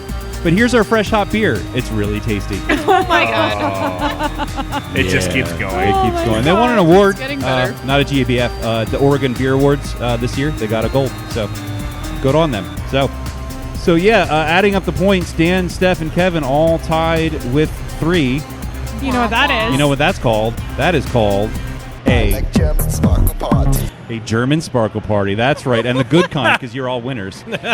With only one single solitary sad point and getting punished, drinking a couple of old, probably not very good pumpkin beers even when they were new, is Awesome. Melissa. Thank Sorry you, about everyone. Thank you. Sorry, hon. I'll help you. that. Somebody's got to do it. You're so Somebody's gotta sweet. do it. What usually ends up happening is everybody ends up trying a little Yeah. bit of it There you anyway, go. so All right. you know it's fine. But you have to. You don't have a choice. And we're gonna film you doing it. Yes, this is, of course, the point of the podcast where we shout out to our most generous patrons on Patreon. Now, we do have a new patron who has donated, but not at a level to normally get a shout out. However, I wanted to give him a one-time shout out. So cheers to Matthew Leiby, who you may eat that ass. Jesus Christ, who you may remember stood in for Kristen during the punishment at Mooduk. And Yeah, last call. he deserves a shout out. Yeah. So he was on our last episode, or 2 episodes ago now. At this point, podcast time is weird. But yeah, so he became a patron. So cheers to Matt Leiby. We would also like to thank very sincerely the following individuals. We're going to start with at the table, Jill Chivers, I'm never amused. James Lamberg, Ain't nobody got time for that. Jan Shank, Cryo hopped. Joe Mansell, It's metal. Sean Sullivan, Losers. PA Brew Review. Lawyered. Sean was also there that night. Mark Badunio, Hi guys. Topher Simmons, Sprinter Dan. Poor Man's Brewing Company, This is fire. Kathy Obashevsky, Hey Wayne, Eric Dixon, as soon as you put it in your mouth, you totally get the banana. Nate Fockman, Brian Mills, And stuff. Wolfgang Von Colt. Don't whiz on the electric fence. Not a good idea. Jen McDonald. Marilyn Engelman. How big is it? Josh Price. Just a little. Wow. Asked and answered. Ron McDonald. You can't really stick your whole thumb in there. Better answer. And Victoria Miles. Got a hair done. Remember, if you want to get on this list and all the other cool behind-the-scenes perks like punishment videos and access to Last Call, to go to patreon.com/beerbusters. It's the only But time I get to touch the soundboard. I know, it's fun, isn't it? Right now, Dan, the bartender's eyeing us up. Yeah, I know. We got to settle up. We got to settle up that Yep. tab. Say, Yvonne, remember when I said I'd have to send away to NASA to calculate your bar tab? Oh, yeah. We all had a good laugh, Mo. The results came back today. You owe me $70 billion. If there's two things in life that go well together, we certainly know music and beer pair well. That's why I want to thank Vinyl Me Please for helping to sponsor today's episode of Beer Busters. Vinyl Me Please is a Record of the Month club. It's the best damn record club you're going to find. Every month, Vinyl Me Please features one album that is essential to the modern vinyl collection and sends it to thousands of members worldwide. Each record is pressed exclusively for VMP members with features you can't get anywhere else, like bonus tracks, special inserts, colored variants, album-inspired art, and so much more, and a cocktail recipe. And when they say special edition, they are not messing around. They work closely with both the label and the artist to come up with something that you actually can't find anywhere else. Case in point, my marble edition of Weezer's Pinkerton that I got from them last year. They've got a flexible membership that is easy and works for you. There's no contract, no strings, no guilt trips. You can cancel anytime, no hidden fees, and it's top-shelf customer service to make sure you get the answers and help you need as soon as humanly possible. If you want to join Vinyl Me Please, you can head over to joinvmp.com/beerbusters. Again, that is joinvmp.com/beerbusters to get your vinyl on. No, your beers. No. Know your beers. Steph, are we getting smoked? We're getting smoked. Yeah. So, as most people know, smoked beers are probably one of my favorite genres of beers next to lagers. And any smoke-enhanced beer must show a good balance between the smoke and beer character while remaining pleasant to drink. We're going to talk about the smoked porter because these wonderful people at Love City have one on tap right now. Typically, the base for a smoked porter is a robust porter that's given a smoky depth thanks to wood smoked malt. Traditionally, brewers will cite the specific wood used to smoke the malt, and different woods will lend different flavors to the finished product. Smoke flavors, of course, dissipate over time. The color of smoked porter is dark brown to black with an opaque clarity. And aroma and flavors will smoked porter will exhibit mild to assertive smoked malt aroma and flavor in balance with other aroma attributes. Black malt character can be present in some porters, while others may be absent of strong roast character. Roast barley character is absent to low depending on underlying porter style being smoked. Medium to high malt sweetness and caramel and chocolate flavors are acceptable. There's not really any hop aroma or flavor in these beers, but there is medium to medium high perceived bitterness. Fermentation characteristic, you can get low to medium fruity esters. Medium to full body is your mouthfeel. My favorite smoked porter, of course, is Alaskan smoked porter. It's always been one of my favorite beers. It's a dark, robust beer with pronounced smoky flavor. And this limited edition beer makes an adventuresome taste experience. It's produced in limited vintages each year on November 1st, and unlike most beers, it may be aged in a bottle, much like a fine wine. It's brewed with, of course, water, 5 types of malts, 2 varieties of hops, and yeast with no adjuncts, no preservatives, and no pasteurization. They use glacier-fed water originating in the 1,500-mile Juneau ice field. And prior to brewing, selected malts are smoked in small batches under carefully controlled conditions in a commercial food smoker using local alder wood. So that's a smoked porter. A Rauch beer. It's just a smoked beer. Right, but it's not like you wouldn't consider, like, if it wasn't smoked A smoked malt? porter is a type of Rauch beer. Oh, I didn't realize that. Okay. I actually never realized that Rauch beer was just any smoked beer. I thought it was like its own specific style beyond that. Beer me! Beer me! Beer me! Beer me! Round 2, fight. Well, now that we know about the style of beer, why don't we drink a smoked one? Let's. Yeah. And with the magic of editing, it's already here. Yeah. All right. So, all right. I know we just said it before we started recording, but for the people, what is the name of this beer? The name of this beer is Moonshadow. Moonshadow. It was also partially for me because I was too busy being a millennial on Instagram. Sorry, I apologize. So what's the story behind this one? When did you guys do it? What was the idea behind it? So this is a robust porter, which for me, the characteristic of a robust porter that makes it robust porter is heavy coffee character. But this was also made with 60% beechwood smoked malt from the Weirmann malting facility in Bamberg. Because where else would you get your smoked malt? Yeah, you can get really great smoked malt elsewhere, but the really cool thing about this malt is you can use a lot of it without it overwhelming the beer. So you have a little bit more like margin for error. Also, the characteristic of this smoked malt is one of a kind. It's So the malt that Schlenkerla uses to make their smoked beers, which are the benchmark for smoked beers. Oh, yeah. Definitely. So you can't really go wrong.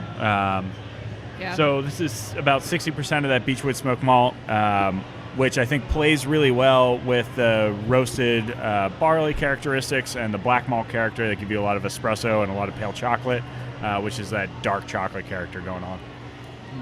Yeah, and the fact that this is on nitro is just like an Yeah, extra I was level gonna of say. awesome for me. Yeah. Like, it's just so smooth and delicious, and it It's still really has that amazing. smoke, but It's really interesting. Like you mentioned the chocolate and the coffee characters sort of balancing out with that smoky character. I think the nitro gives it like a creaminess and a perceived sweetness. definitely. That it almost has like a salted caramel kind of feel. Not like it tastes Yeah, like totally. salted caramel, Totally. but that it has I that could see salty, that. sweet sort Yeah. of thing going on that's really nice. Yeah, and there's a little mineral character to it too. So like that saltiness that you're kind of picking up, dark beers traditionally beer styles kind of popped up in the areas where the water was good for making those beers. Yeah. So in England and London and in Dublin, the water there is super high in bicarbonate, which is a permanent hardness. It's like chalk. Right. And that gives you a flintiness, a characteristic in the water that it really accents dark roasted malt really well. So that saltiness, we added a decent amount of minerals to this to kind of accent the malt characteristic. Oh, nice. I feel like that's an extra attention to detail that you wouldn't always get. Yeah. It's sort of like mimicking a different water source. We're actually pretty lucky here. We use Philadelphia water. And the Philadelphia water here is really good. It comes from two different sources. The Baker plant. I'm sorry, it's called water? Water. Yes, I'm sorry. So the water here is actually fairly soft, which means it's fairly low in minerals, which means we can accent back to it whatever cool. we kind of want to mimic. It's not as soft as the water in Lancaster. That water was great for brewing. The brewers that started in Lancaster called it the Munich of the West. Oh, right. And brewers, like German brewers, settled down in Philadelphia a very, very long time ago, and they were making great lager beer here. And it's partly because the water, you can do a lot with it. Yeah. If you go up to North Wales or you're northwest of the city or something, the water's super hard up there, and it's a different thing. If you make pills up there, it's going to be a difficult thing to do. Right. Whereas down here, we can accent the water with a bunch of different brewing salts. That's pretty cool. I feel like water chemistry is the unsexy part of brewing that nobody really Water talks about. chemistry is fucking sexy. I'm saying in general, it's not something that comes up a lot because it's not as cool to talk about. It's like It malt is super or hop. cool. But it's super interesting. and it's amazing how You much keep jumping down my throat before I finish my thought. All right, when I said Iron Hill was the Applebee of beers or breweries, that's not really what I meant. I had a broader point. You cut me off. It's my job. Yeah. I've been doing it your entire life. That's fair. Water chemistry is sexy. But it's really interesting to think about, and it's really cool, historically, like you said, to see how different styles of beers spring up in areas that are kind of influenced by a lot of factors, but part of that the water that's available in that area. Yeah, for sure. Yeah. Like if you look at Burton-on-Trent, the first IPAs were brewed there. That water is super high in calcium sulfate, which accents hop characteristics. Munich. The water is very round and it's high in chloride. It really accents malt character, Munich Dunkel, Munich Helles. So it's something that you can make really great beer without paying attention to that stuff. But it's the super attention to the detail that makes a really good beer potentially a really great beer. Yeah. So you can give your recipe to anybody, but if they're not paying attention to those specific things, then they're not going to get over that hump. It's kind of like one of those the nuance that you don't notice, but it would be different if it wasn't there. Yeah. It would be a little less. Yeah, exactly. Yeah. I haven't had a good smoked beer in a while. I don't have smoked beers that often. Yeah. Because no one makes them Yeah, anymore. nobody really That's the thing. makes them. So you mentioned using the same stuff as Schlenkerla. Yeah. That was the first smoked beer that I had, and It's like That'll man, punch you in the Jumping in face. the deep right end. into the They'll deep punch you in end. the face. But now that my tastes have evolved, this is so good. This is definitely more balanced. Schlenkerla is a punch in the face when it comes to smoke. Yeah. Initially, I That's didn't like smoked beers because it felt like a punch in Yeah, the face, like yeah. drinking liquid smoke. And I was like, whoa, this is too much. But now that I've come around to a more balanced version of smoke beers. I like really this good. because you can still taste the robust porter underneath. Yes. Mm-hmm. Yeah. And I Yeah, feel it's like not it's just just smoke. enhanced by the smoke and not overwhelmed by the smoke. Yeah. Yeah, Definitely. one of the attributes of like stouts and porters that I think are kind of cool is that really heavily roasted malt character that can move the phenolics, can move into smokiness. So a beer that's balanced like this, obviously there's a decent amount of smoke character there, but like if it was a little bit less smoky, it'd be hard to tell kind of if it's smoke or if it's just a heavy phenolics from roasted barley. So I think that's a cool thing and why these beers are good for smoke beers also. I never like going too far to the point where like there's one note in a beer. Yeah. Like it should be firstly recognizable as beer, and then secondly have that other accent. Those other things, yeah. Unless it's this. Yeah, unless it's a coffee beer. Is it cold brew? Is it beer? Yeah. I The don't world know. may never The know. world may never know. Well, it's beer. We know. I mean, we were there.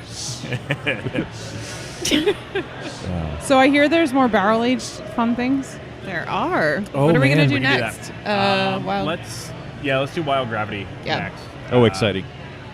Is that get up and pour some Actually, no. Wild Let's Gravity? do Flip the Script. I can do Oh, it. Okay. Flip the script. Yeah. Yes. Yeah. So we did a collaboration with 2SP for Philly Beer Week this year. One of the beers that I had on the floor at JBF last year, I think Russian River just released it in bottles recently called Intinction. And it's pills that they aged in white wine barrels with Brett. And I had that on the floor at JBF last year, and it was kind of like a revelation. That beer was so good.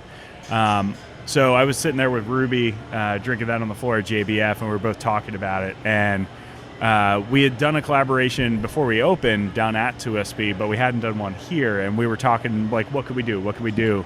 And we wanted to do kind of an homage to that beer.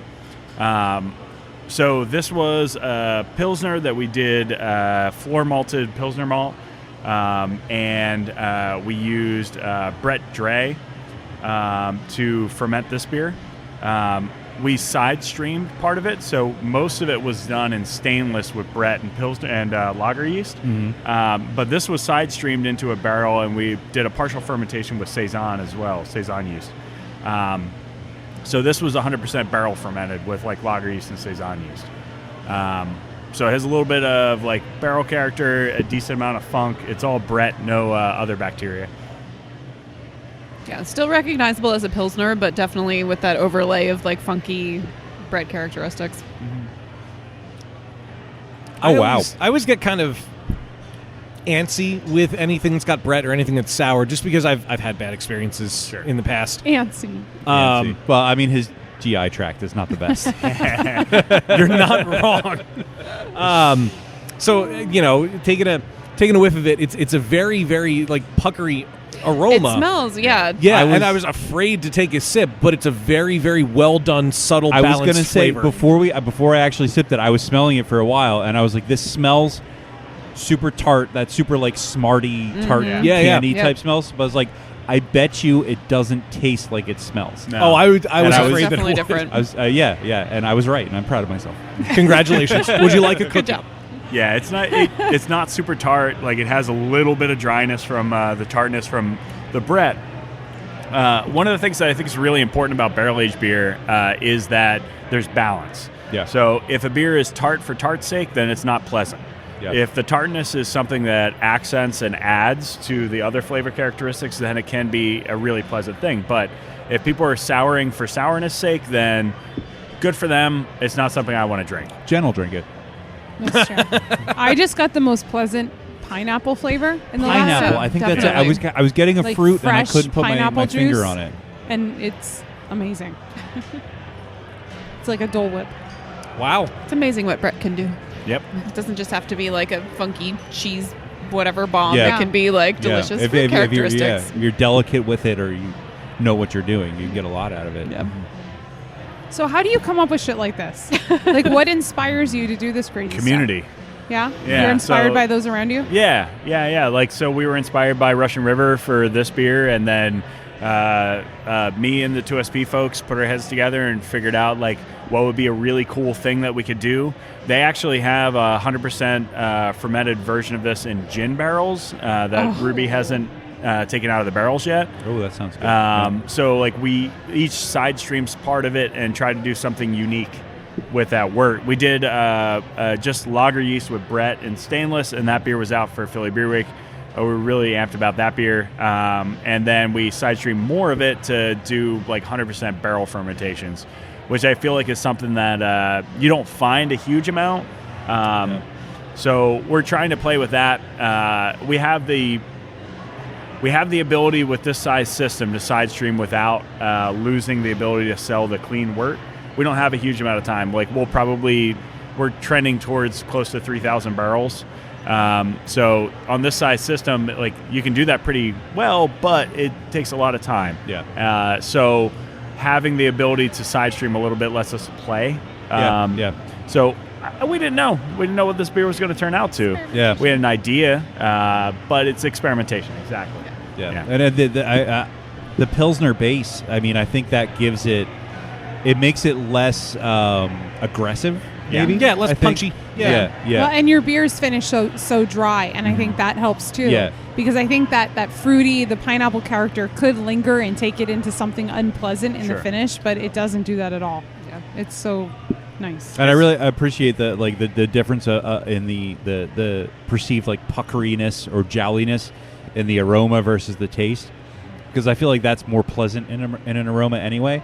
Yeah, and you smell it like, oh, this is going to give me heartburn, and then you taste it like, oh, it's not going to give me heartburn. It's fine. I think we really like this one. We're talking about we it a are. lot. Yeah, it's really when complex. we go on and on and on. The really aroma complex. adds a really nice, and this is going to sound really dumb. I'm sorry. It's also late in the episode, so we just it talk is, a lot. yeah. It's true. It adds a really nice character. Like if you breathe in through your nose as you are sipping the beer, it blends with the flavor a little more, and it really goes to show how well the two can play together. Cool. I like this a lot. I don't go on about sour or anything with Brett like this much. This is really good. I'm glad you like it. If you like the aromatics of something that smells like it's going to be puckering, then the Wild Gravity is going to be like a really good thing for that. Should we do segue into Segue. I was excited Wild for that Gravity. one ever since I saw it in the notes. I just got the pineapple. Dan, always late to the party. Woo-hoo! Fashionably late. You usually get there eventually. So, Wild Gravity. Where to begin with Wild Gravity? This beer was the Atomic Blonde Ale, which was a Belgian blonde that we made that was released last summer. I think it was released in June last summer. We took part of it and we aged it in 2 barrels that are up there that we actually got from our friends at Le Cabre Brewing. Oh, look. And we're finishing our last project in those in the next couple weeks here, and then they're going to go back to Le Cabre because he's got a little bit more extended barrel aging program going now. Does he let you sniff his barrels? He let me sniff his barrel. You let me sniff your barrel, and then we're best friends for life. That is a great. Yeah, Dan's great people. Dan is great people. And he let us borrow these until he could find a better home for them. So he's repatriating them soon. But we got some good life out of them. We put the Belgian Blonde Ale in them, and then we dosed it with, I think it was 84 pounds of raspberry juice. So it sat for about a year in the barrel, and then we dosed it with raspberry juice. So it's Brett, but a little bit of lactic acid bacteria character as well. One of the things I really like about this beer is that it has aromatics that remind me of framboise, but it doesn't have the crazy puckering character that you would expect once you taste it. And yeah, that again, super smells. sugar content. Yeah. It smells like, oh my god, like I'm not the world's like biggest tart fan. If it's too tart, I'm just like, oh, no, thank you. So it smells like I can't drink it, but then when I actually taste it, I'm like, oh, this is actually fairly mild and fruity and delicious. And even in the flavor, like in the beginning of the sip, it kind of teases you like it's going to go there, but then it doesn't. Yeah, yeah, it's really interesting and a beautiful color. Balance. Yes, balance. Balance is important. And you really get the raspberry. It's like not like a sweet raspberry, like a candy raspberry, like a darker, sort of lower raspberry aftertaste is really nice. Yeah, most of the puckering character kind of is reminiscent of what raspberry could be anyway. Yeah. So it's not like lactic acid bacteria, super like hard, puckering, almost vinegar type acidity. Yeah. Yeah. It is really cool that because you guys have an astounding amount of space for a brewery. So, I mean, let's be honest. Even looking at the tanks here, where we are, and like the brew deck and everything, like it's not cramped, which is unusual. Most places we go, like they're filling in the corners as much as they can. I'm sure it doesn't feel like enough space for you. I mean, on canning days, like Monday, it's going to be filled with the canning line. And the space gets eaten up really quick, but. We also designed the space so that we could grow into it. Right. So our glycol system, the cooling for the fermenters, has a lot of extra nubs so that we can put new tanks in. So that was designed in from the beginning. The space was kind of designed to add fermenters to it. We're already having conversations about dedicated lager fermenter. Yeah, we need a 60-barrel lager fermenter. When you mentioned earlier you're pushing 3,000 barrels. We will on the trend for the last quarter. If we annualize that, then we'll be over 3,000 barrels. And your system is 20 barrel. 20 barrel, and how much fermentation capacity? We have 160 barrels of fermentation right now. So good it's amount. Pushing. Yeah. But yeah. But it's also cool that you have room for barrels to be, which... Yeah. So that was one of the other nice things is this amount of space allows us for some room for barrels, which would otherwise in very small spaces be pushed over into like tasting room. You find barrels like scattered around tasting rooms. Right, yeah. Which is fine if that's the only space you have for it. It is a cool aesthetic, but it's also like, beer's also right like there. also, People are walking please don't by. touch my barrels. I don't want people to pop the bung out of the top well, of and the they're barrel constantly and do getting like something funny shaking with it. around and like Yeah, plus it's just like, even right now, like if you walked out in that tap room, it's already pretty crowded at like, what is it, 2 o'clock on it's not quite 2 on a Saturday. And drunk people do stupid things. And That's true, yeah. I've been them. I am. We've all been We that are person. them sometimes. So you kind of alluded to earlier that perhaps there would be an additional location at some time? I was eventually working my way back to asking. I mean, we're never closing off the potential of something like that. I don't know. There's nothing currently hard in the works there right now. There are no plans currently. Yeah. Kevin's very much the gas in this relationship, and I am the brakes. I'm like, hold on. Wait a minute. What are we doing? Yeah. So, I don't know. We'll see. I mean, we've literally only been open for 18 months, so I think we can take a couple of minutes and just ease into the rest of this space before we go looking for something else. I mean, it's a hard balance because, like, obviously the best cost of goods are beer sold over the bar. Yeah. But at the same time, like, it's really pivotal to our existence as a brewery to have bars and restaurants carry us. So if we open a tap room in a place where we have a really good concentration of bars and restaurants that have been loyal to us, then like that's taken like money from that. Yeah, you can't. You don't want to cannibalize that. Yeah, so like it's hard. Like I don't know where something like that would be, but it's also like knowing the way that the beer industry is moving and the trends in the industry in the last couple of years. It's really important to have that tap room, have tap room income. Yeah. So it's something we've been thinking about. We don't know where it would be yet, but it's certainly something that we've been thinking in the works. Could I recommend South Philly? Well, I was actually going to say I think the smart move is to go out to the burbs. I mean, we've been exactly. talking about You have so many accounts here in the city proper that it makes sense to expand outside. Yeah.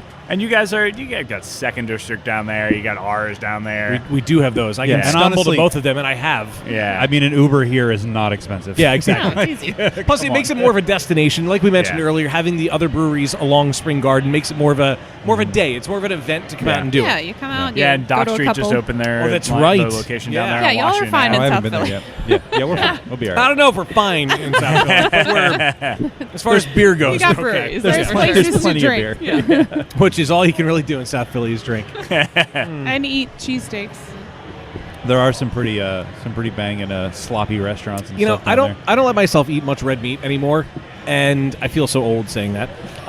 Sorry, but I saved. We're vegetarians. All right, cool. Yes, me too. I, High five, vegetarian. I saved up my red meat allowance because I was going to a Flyers game and I was like, I'm going to get a cheesesteak because we had we had a club box seat. Okay, so it was like, boomer. all right, there might be actually good food.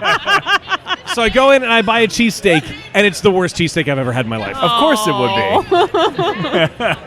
I figured because it was box seats that it would be like a little more passable. No, it still sucks. No, it was It's all the terrible. same food vendors. And like I feel like I need a do-over, but I also don't want my gout to act up. So here we are. Jesus Christ. Oh my God, the gout comes out. That was fabulous. No, I don't want the gout to come out. No, I want mean the you gout to talking come about out. the gout comes out.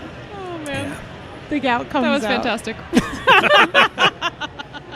This beer's really good. I'm glad you like it. Thank you.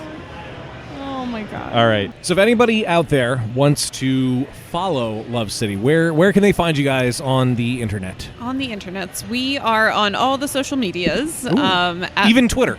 We are on Twitter. Thank God. We twit. We twit. On Facebook, Instagram, and Twitter, we are at Love City Brewing. On Snapchat, because we do that You're on occasionally. We're on Snapchat, but we don't snap. Yeah, I tried Yeah. that for us a couple of years ago and it failed. I still don't really get it. We're- I'm trying though. I'm neither. really trying. I mean, we're behind right now. Like TikTok's a thing now. I know. I don't can't. even know what it I is. can't with all Every these person at platforms. this table is too old for that. Thank you. Yeah, can't. I know. No. But we want those people to come to the tasting Right. room Yeah. too. I need those children to come drink my beer. I need those children. They are probably not old drinking. enough. Yep. They are not old enough. Those 21-year-old 21 children. Yeah. plus children. I mean, 21-year-olds are babies. They're Just, babies. They are. just garnish the babies. beer with avocado. They will come. My God. Anyway, Smash.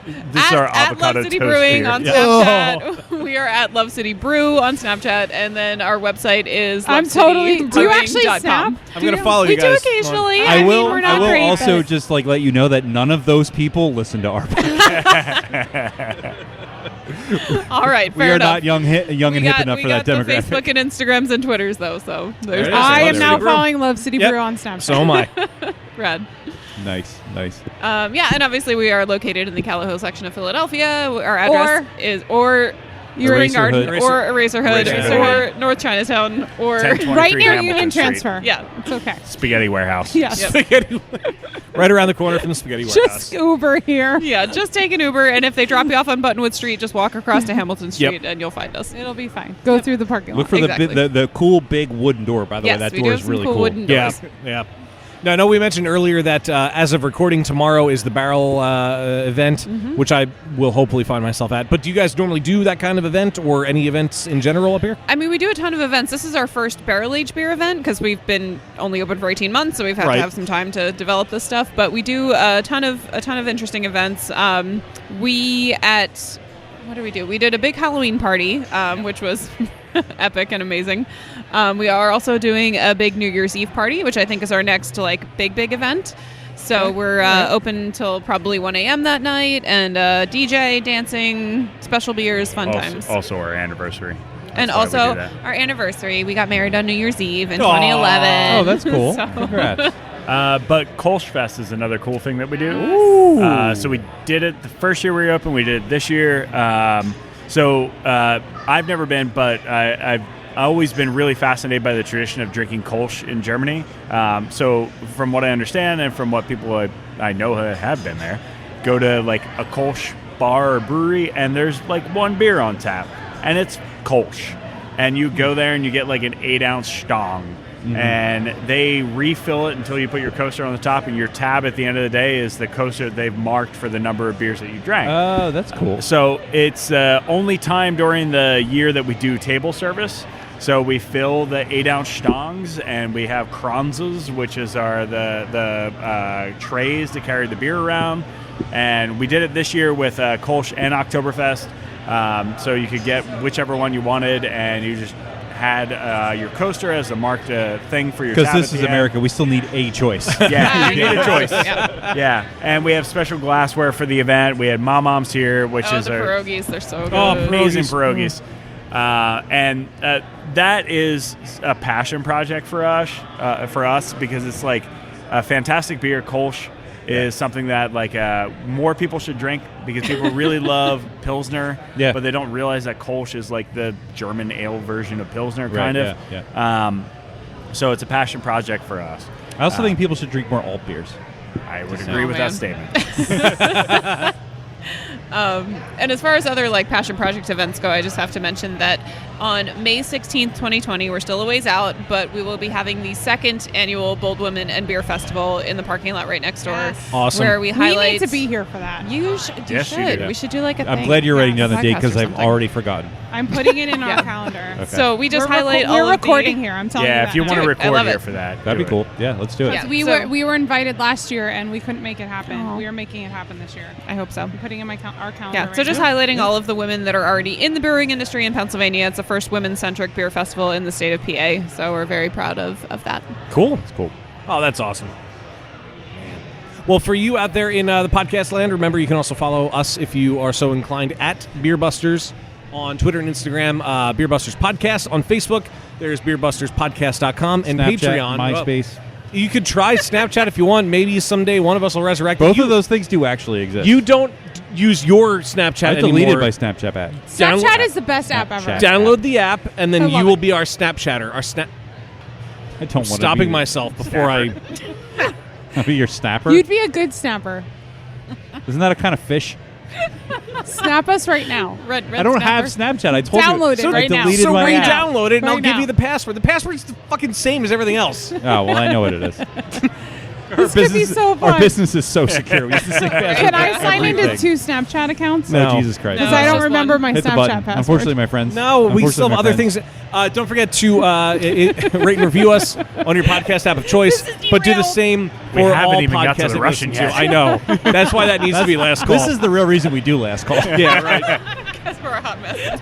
Because we're done, but we're not done. Yeah. Yes. Rate and review on a podcast app of choice. Do that for all of the podcasts that you listen to. That is our currency and how we Please grow do. our audiences. And make sure you fucking find your way to Love City somehow. Take trains and buses and whatever you got to do to get here. Do it, Wayne. Because it is well worth Do the it. trip, no matter where you're coming from. Do it. Thank you guys for having us out here. This has been Yeah, incredible. Thank you so much. It's been so much fun. Yeah, like I said at the top of the show, it's been a goal of mine since you guys opened up, and the first drop of the lager that I had, and every beer It's that too I've late had here now. has been incredible.